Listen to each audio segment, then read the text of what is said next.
ವೃಕ್ಷಮಾತೆ ನಮ್ಮ ಆಲುಮರದ ತಿಮ್ಮಕ್ಕ ಅವರಿಗೆ B D ಎನ್ನವರು ಸರ್ಕಾರದ ವತಿಯಿಂದ ಸೂರ್ಯನಗರದಲ್ಲಿ ಎಲ್ಲೋ ಒಂದು ಸೈಟ್ ಕೊಟ್ಟಿದ್ದರು ಬಂಗಾರಪ್ಪ ಅವರಿದ್ದಾಗ, ಅದು ಬೇಡ ಅಂತ ಇದು ಮಾಡಿ ಇಲ್ಲಿ ಈಗ ನಮ್ಮ ಡಾಕ್ಟರ್ ಜಿ ಪರಮೇಶ್ವರ್ ಅವರೇ ಇದನ್ನ ಇದು ಮಾಡಿ ಅವರೇ ಕಾರಣೀಭೂತರು ಇದನ್ನ ಇಲ್ಲಿ ಕೊಡಿಸ್ಲಿಕ್ಕೆ. ಈಗ ಯಾವುದೇ ಒಂದು ಇದಾದರೂ ನಮ್ಮ ಉಮೇಶ್ ಆಗಲಿ ಸಾಲುಮರದ ತಿಮ್ಮಕ್ಕ ಆಗಲಿ ಪರಮೇಶ್ವರ್ ಅವ್ರನ್ನ ಬಿಟ್ಟು ಯಾವ ಕೆಲಸನೂ ಅವ್ರು ಮಾಡೋದಿಲ್ಲ. ಎಲ್ಲಕ್ಕೂ ಅವ್ರ ಇದನ್ನು ಸಲಹೆ ಸೂಚನೆಗಳು ಕೇಳಿಕೊಂಡೆ ಅವ್ರು ಮಾಡ್ತಾರೆ. ಇವತ್ತು ಅವರು ಬರಬೇಕಾಗಿತ್ತು, ಅವ್ರ ಅನಿವಾರ್ಯ ಕಾರಣದಿಂದ ಅವರಿಗೆ ಹುಷಾರಿಲ್ಲದೆ ಇರೋದ್ರಿಂದ ಈ ಕಾರ್ಯಕ್ರಮಕ್ಕೆ ಬರೋಕ್ಕಾಗಿಲ್ಲ. ಅವರ ಪರವಾಗಿ ನಾನು ಬಂದಿದ್ದೀನಿ.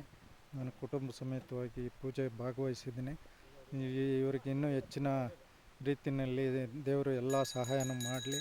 ನಮ್ಮ ಉಮೇಶ ಇನ್ನೂ ಎತ್ತರವಾಗಿ ಬೆಳೀಲಿ. ಅಮ್ಮವ್ರಿಗೆ ಇನ್ನೂ ಆರೋಗ್ಯ ಐಶ್ವರ್ಯ ಎಲ್ಲ ಕೊಡಲಿ.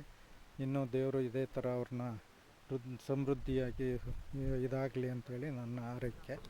ಎಲ್ರಿಗೂ ನಮಸ್ಕಾರ. ಬಹು ವರ್ಷದ ಕನಸು ಸಾಲುಮರದ ತಿಮ್ಮಕ್ಕ ಅವರಿಗೆ ಒಂದು ಸ್ವಂತ ಸೂರು ಬೇಕಂತೇಳಿ. ಅವರಿಗೆ ಪದ್ಮಶ್ರೀ ಪ್ರಶಸ್ತಿ ಬಂದಾಗ 2019ರಲ್ಲಿ ಪದ್ಮಶ್ರೀ ಪ್ರಶಸ್ತಿ ಬಂದಾಗ ಹಿಂದೆ ಕೊಟ್ಟ ಮನೆ ಅಜ್ಜಿಗೆ ವಾಸಕ್ಕೆ ಯೋಗ್ಯ ಆಗಿಲ್ಲ, ಒಳ್ಳೆ ಮನೆ ಕಟ್ಟಿಕೊಡ್ಬೇಕು ಅಂತೇಳಿ ಅಂದಿನ ಉಪಮುಖ್ಯಮಂತ್ರಿಗಳಾಗಿದ್ದಂತಹ ಡಾಕ್ಟರ್ ಜಿ ಪರಮೇಶ್ವರ್ ಅವರು ಈ ನಿರ್ಧಾರವನ್ನು ತಗೊಂಡು ಅವರೇ ಎಲ್ಲ ಮುತುವರ್ಜಿ ವಹಿಸಿ ಈ ನಿವೇಶನವನ್ನು ಮಂಜೂರು ಮಾಡಲಿಕ್ಕೆ ಕಾರಣೀಕರ್ತರಾದರು. ಅನಂತರ ಬಸವರಾಜ ಬೊಮ್ಮಾಯಿ ಅವರು ಮುಖ್ಯಮಂತ್ರಿ ಇದ್ದಾಗ ಸಾಲುಮರದ ತಿಮ್ಮಕ್ಕ ಅವರ 111ನೇ ವರ್ಷದ ಜನ್ಮದಿನದ ಸಂಭ್ರಮದಲ್ಲಿ ತಕ್ಷಣ ಅದನ್ನು ರಿಜಿಸ್ಟರ್ ಮಾಡಿ ಅಜ್ಜಿಗೆ ಪತ್ರ ಕೊಟ್ಟು ಸರ್ಕಾರವೇ ಮನೆ ಕಟ್ಟಿಕೊಟ್ಟುತ್ತೆ ಅಂತ ಹೇಳಿದರು. ಬದಲಾದ ರಾಜಕಾರಣದಲ್ಲಿ ಅದು ತಕ್ಷಣ ಆಗ್ಲಿಕ್ಕೆ ಸಾಧ್ಯ ಆಗಲಿಲ್ಲ. ತಿಮ್ಮಕ್ಕ ಅವರ ಅನಾರೋಗ್ಯ ಮತ್ತೊಂದು ಮಗದೊಂದು ಆಗಿ ಭಾಳ ಸಮಸ್ಯೆ ಆಯಿತು. ಅನಂತರ ಇಂದಿನ ಅರಣ್ಯ ಸಚಿವರಾದಂಥ ಈಶ್ವರ್ ಖಂಡ್ರೆ ಅವರು 2 ಸರಿ ಮನೆಗೆ ಬಂದು ನೋಡಿ ಅಜ್ಜಿ ಪರಿಸ್ಥಿತಿ ಈ ಥರ ಇದೆ, ನೀನು ತಕ್ಷಣ ಮನೆ ಕೆಲಸ ಪ್ರಾರಂಭ ಮಾಡಬೇಕು ಅಂತ ಸೂಚನೆ ಕೊಟ್ಟು ತಕ್ಷಣ ಇದನ್ನು ಗುದ್ಲಿ ಪೂಜೆ ಮಾಡಲಿಕ್ಕೆ ಇದು ಮಾಡಿದ್ದು. ಎಲ್ಲದಕ್ಕಿಂತ ಭಾಳ ಮುಖ್ಯವಾಗಿ ಡಾಕ್ಟರ್ ಜಿ ಪರಮೇಶ್ವರ್ ಅವರು ಅಜ್ಜಿ ಜೊತೆ ನಿಲ್ಲಿಲ್ಲ ಅಂದರೆ ಇವತ್ತು ಭಾಳ ಕಷ್ಟ ಆಗೋದು. ಪ್ರತಿಯೊಂದು ಹಂತದಲ್ಲಿ ಡಾಕ್ಟರ್ ಜಿ ಪರಮೇಶ್ವರ್ ಅವರು ನಿಂತು ನಮಗೆ ಸಹಕಾರ ಮಾಡ್ತಿದ್ದಾರೆ. ಅದೇ ರೀತಿ ಇವತ್ತು ಶುಭ ಸಂದರ್ಭದಲ್ಲಿ ಅಜ್ಜಿಯ ಬಹುದಿನದ ಕನಸು ಒಂದು ಮನೆ ನಿರ್ಮಾಣ ಮಾಡಲಿಕ್ಕೆ ಇವತ್ತು ಶಂಕುಸ್ಥಾಪನೆಯನ್ನು ಮಾಡಿ ಪೂಜೆಯನ್ನು ನೆರವೇರಿಸಿದ್ದೀವಿ. ಆದಷ್ಟು ಬೇಗ ಮನೆ ಕಟ್ಟಲಿಕ್ಕೆ ಪ್ರಯತ್ನ ಮಾಡಿ ಅಜ್ಜಿ ಅದರಲ್ಲಿ ಒಂದು 4 ದಿನ ಖುಷಿಯಾಗಿಡುವಂತಹ ಕೆಲಸವನ್ನು ಮಾಡಲಿಕ್ಕೆ ನಾವೆಲ್ಲ ಶ್ರಮ ಪಡ್ತಾ ಇದ್ದೀವಿ. ಈಗ ಆದಷ್ಟು ಬೇಗ ಅಜ್ಜಿದೊಂದು ಮನೆ ನಿರ್ಮಾಣ ಮಾಡಿ ಇದಕ್ಕೆ ಅಜ್ಜಿ ವಾಸ ಮಾಡಲಿಕ್ಕೆ ಅಜ್ಜಿ ಖುಷಿ ಪಟ್ಟಿದ್ದಾರೆ. ಇವತ್ತು ಗುದ್ಲಿ ಪೂಜೆ ಆಗಿದ್ದು ಪರಮೇಶ್ವರ್ ಸರು ಮತ್ತು ಈಶ್ವರ್ ಖಂಡ್ರೆ ಅವ್ರು ಸರ್ ಬರಬೇಕಿತ್ತು, ಸ್ವಲ್ಪ ಅನಾರೋಗ್ಯದ ಸಮಸ್ಯೆಯಿಂದ ಬರೋಕ್ಕಾಗಿಲ್ಲ, ನಾಳೆ ಅಥವಾ ನಾಡಿದ್ದು ಬಂದು ಹೋಗ್ತೀನಿ ಅಂತ ಹೇಳಿದ್ದಾರೆ. ಎಲ್ರಿಗೂ ನಾನು ಈ ಸಂದರ್ಭದಲ್ಲಿ ಕೃತಜ್ಞತೆಯನ್ನು ಸಲ್ಲಿಸ್ತೀನಿ. ನಮ್ಮ ಭಾರತೀಯರ ಸಂಘದ ರಾಷ್ಟ್ರೀಯ ಅಧ್ಯಕ್ಷರಾದಂಥ ಉಡಿ ಚಿನ್ನಿ ಅವರು, ಪ್ರಶಾಂತ್ ಚಕ್ರವರ್ತಿ ಅವರು, ನಾಗೇಶ್ ಯಾದವ್ ಅವರು, ಎಲ್ಲರೂ ಕೂಡ ಅಂಜನಪ್ಪ ಯಾದವ್ ಅವರು, ಅನಿಲ್ ಅವರು ಎಲ್ಲರೂ ಬಂದಿದ್ದಾರೆ. ಎಲ್ರಿಗೂ ಕೂಡ ಒಳ್ಳೆಯದಾಗಲಿ.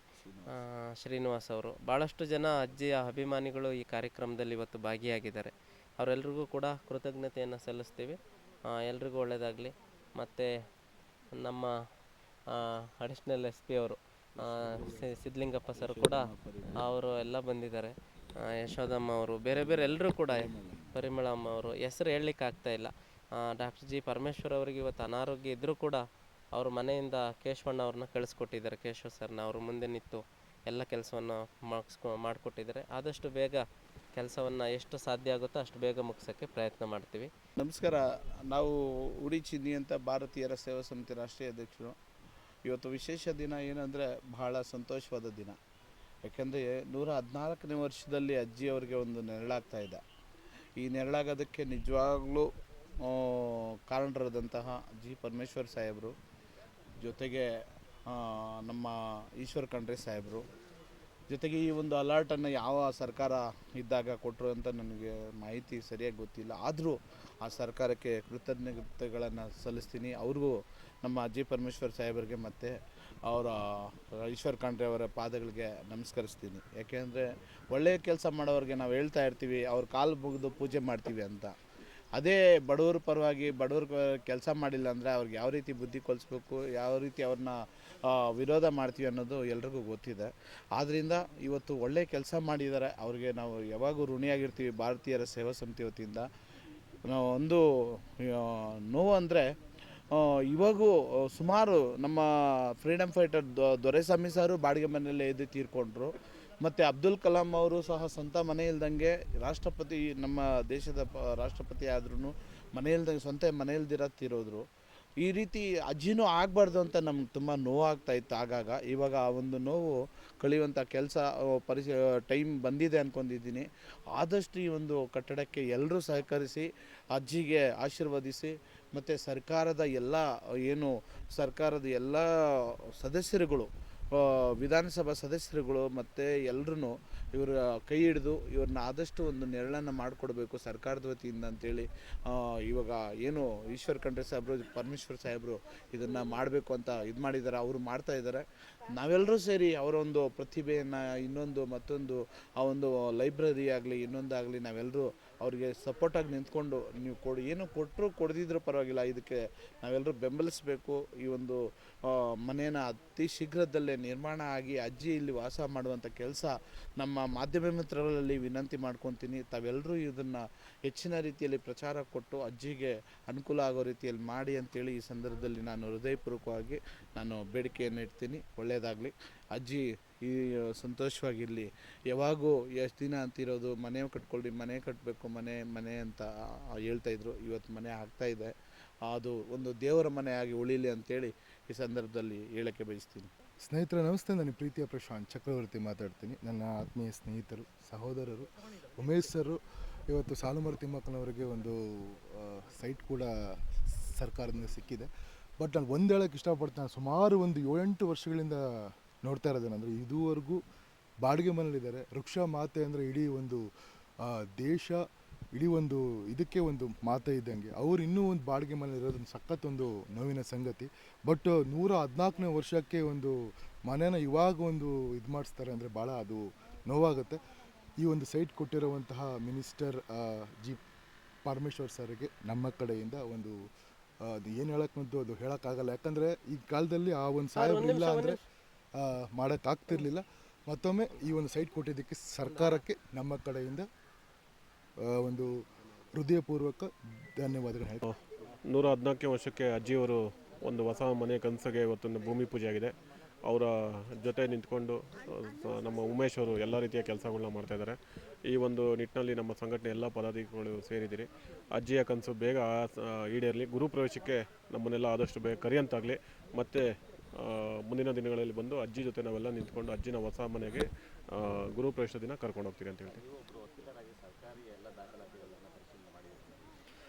ಸರ್, ಇದು ಈ ದಾಖಲಾತಿ ಬಂದು ಆಲ್ರೆಡಿ ನಮ್ಗೆ 1 ವರ್ಷ ಆಯಿತು ಸರ್. ಆವಾಗಲಿಂದ ನೋಡ್ತಾಯಿದ್ದಾರೆ. ಬಟ್ ಇದು ಔಟ್ಸ್ಕರ್ಟಿಂದ ಒಂದು ಸ್ವಲ್ಪ ದೂರ ಇರೋದ್ರಿಂದ ಡಿಲೇ ಮಾಡಿದ್ದು. ಈಗ ಅದಕ್ಕೆ ಒಳ್ಳೆ ಕಾಲ ಕೂಡ ಬಂದಿದೆ. ಎಲ್ಲರಿಗೂ ನಮಸ್ಕಾರ. ಏನು ಇವತ್ತು ನಮ್ಮ ಈ ಸಾಲುಮರ ತಿಮ್ಮಕ್ಕ ಅವರ ಒಂದು ಮನೆ ಕಟ್ಟುವ ಕನಸು ಇವತ್ತು ನನಸಾಗ್ತಾ ಇದೆ. 114ನೇ ವರ್ಷಕ್ಕೆ ಅವರು ಕಾಲಿಡ್ತಾ ಇದ್ದಾರೆ. ಸಮಾಜ ಇದಕ್ಕೆ ಮುಂಚೆನೇ ಅವರು ನಮ್ಮ ತಾಯಿಗೇನೋ ಒಂದು ಮಾಡಬೇಕಾಗಿತ್ತು. ಯಾಕಂದರೆ ಅವರು ರಕ್ಷಮಾತೆ ಸಾಲುಮರದ ತಿಮ್ಮಕ್ಕ ಅವರಂದರೆ ಇಡೀ ದೇಶ ಕಂಡಂಥ ಒಂದು ಹೆಸರು ಮಾಡಿದಿರೋಂಥ ತಾಯಿ. ಆ ತಾಯಿಗೆ ಇಷ್ಟೊತ್ತಿಗೆ ಆ ತಾಯಿ ಸುಮಾರು ವರ್ಷಗಳು ವಾಸ ಮಾಡಬೇಕಾಗಿತ್ತು. ಬಟ್ ಆ ಒಂದು ಕನಸು ಇವತ್ತು ನೆನಸಾಗ್ತಾ ಇದೆ.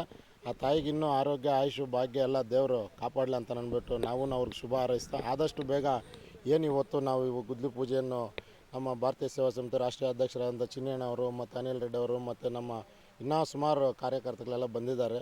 ಅವರೆಲ್ಲ ಇದೇ ಥರ ಒಟ್ಟಿಗಿದ್ದು ಆದಷ್ಟು ಬೇಗ ನಾವು ಮನೆ ನಿರ್ಮೂಲನೆ ಮಾಡಿ ಅವ್ರನ್ನ ಆದಷ್ಟು ಬೇಗ ಈ ಮನೆಯಲ್ಲಿ ವಾಸವಾಗೋದಕ್ಕೆ ದಾರಿ ಮಾಡಿಕೊಡ್ಬೇಕಂತ ಅಂದ್ಬಿಟ್ಟು ಸಮಾಜಕ್ಕೂ ಅದನ್ನೇ ಹೇಳ್ತೀವಿ. ಇಲ್ಲಿ ಬಂದಿರೋದಕ್ಕಂತ ಅದನ್ನೇ ಹೇಳ್ಬಿಟ್ಟು ನಾನು ಮಾತುಗಳನ್ನು ಮುಗಿಸ್ತೀನಿ. ಇನ್ನೂ ಆ ತಾಯಿ ಇನ್ನೂ ಆರೋಗ್ಯ ಆಯುಷ್ಯದಿಂದ ಇನ್ನೂ ಸದಾಕಾಲ ಅವ್ರು ನೆಮ್ಮದಿಯಾಗಿ ಬದುಕಬೇಕಂತ ಕೋರ್ತೀವಿ. ನಮ್ಮ ಹೆಸರು ಆಂಜನಪ್ಪ ಯಾದವ್, ಭಾರತೀಯ ಸೇವಾ